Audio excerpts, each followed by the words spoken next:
জিলাই জিলাই সক্ৰিয় হৈ পৰিছে মানস ৰবিনৰ ৰবিন আৰ্মি। গুৱাহাটী, তিনিচুকীয়া, ডিব্ৰুগড়ৰ পিছত আজি শিৱসাগৰত আৰম্ভ ৰবিন আৰ্মিৰ পঞ্জীয়ন। অসমীয়া যুৱক-যুৱতীক সংস্থাপন দিয়াৰ লক্ষ্যৰে সংগীত শিল্পী মানস ৰবিনে আৰম্ভ কৰা ৰবিন আৰ্মি এতিয়া এক আন্দোলনতহে যেন পৰিণত হৈছে।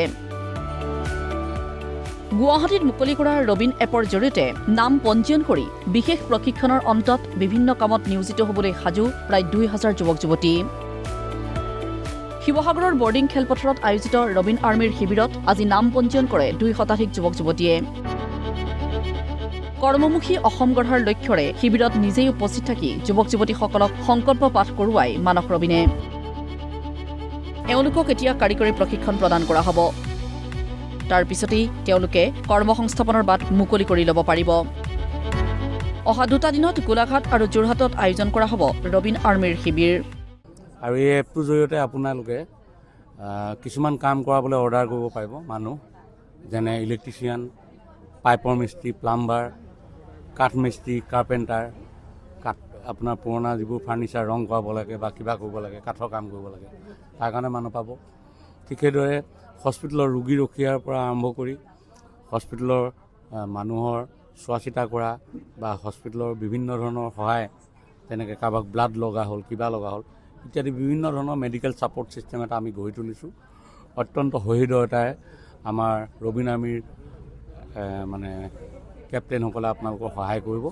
ঠিক সেইদৰে কাৰোবাক যদি পাৰ্ট টাইম ড্ৰাইভাৰ লাগে, কাৰোবাক যদি কিটচেন গাৰ্ডেন মেকাৰ লাগে, কাৰোবাক যদি টেৰেছ গাৰ্ডেন মেকাৰ লাগে, কাৰোবাক যদি ফ্ল'ৰেল গাৰ্ডেন মেকাৰ লাগে, বা কাৰোবাক যদি ঘৰত বিউটিচিয়ান লাগে, কাৰোবাক যদি মাছাজ লাগে, কাৰোবাক যদি ঘৰত নাৰ্ছ লাগে, কাৰোবাক যদি ফিজিঅ'থেৰাপিষ্ট লাগে, কাৰোবাক যদি টিউটৰ লাগে, বা বিভিন্ন ধৰণৰ বাদ্যযন্ত্ৰ শিকোৱা বা বিভিন্ন ধৰণৰ বিষয় শিক্ষক ব্যক্তিগতভাৱে লাগে, আটাইবোৰ ৰবিন আৰ্মিয়ে প্ৰভাইড কৰিব। এতিয়া গুৱাহাটী, তিনিচুকীয়া, ডিব্ৰুগড়, আজি শিৱসাগৰ মুকলি হৈছে।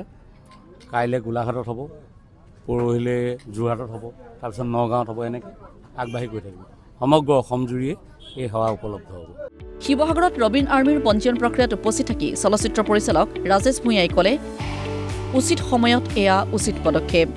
আটাইতকৈ ভাল লাগিছে যে ৰোগীয়া পিতৃ মাতৃসকলৰ কথা চিন্তা কৰি কোনোবাই যদি বিচাৰে ইয়াৰ পৰাই তেওঁলোকে এপটোৰ জৰিয়তে সহায়ক বা সহায়িকা পাব পাৰে, সেইটো ভাল। ইলেক্ট্ৰিচিয়ান পাব পাৰে, প্লাম্বাৰ পাব পাৰে, কাৰ্পেণ্টাৰ পাব পাৰে। গতিকে আমি যে এইটো সময় হৈ গৈছে আচলতে আমি নিজৰ কামবোৰ নিজে কৰাৰ, আমাৰ মানুহে কৰাৰ, আমাৰ ভূমিপুত্ৰখিনিয়ে কৰক, আমাৰ থলুৱা সেউজীয়া আমাৰ যুৱক যুৱতীখিনিয়ে কৰক।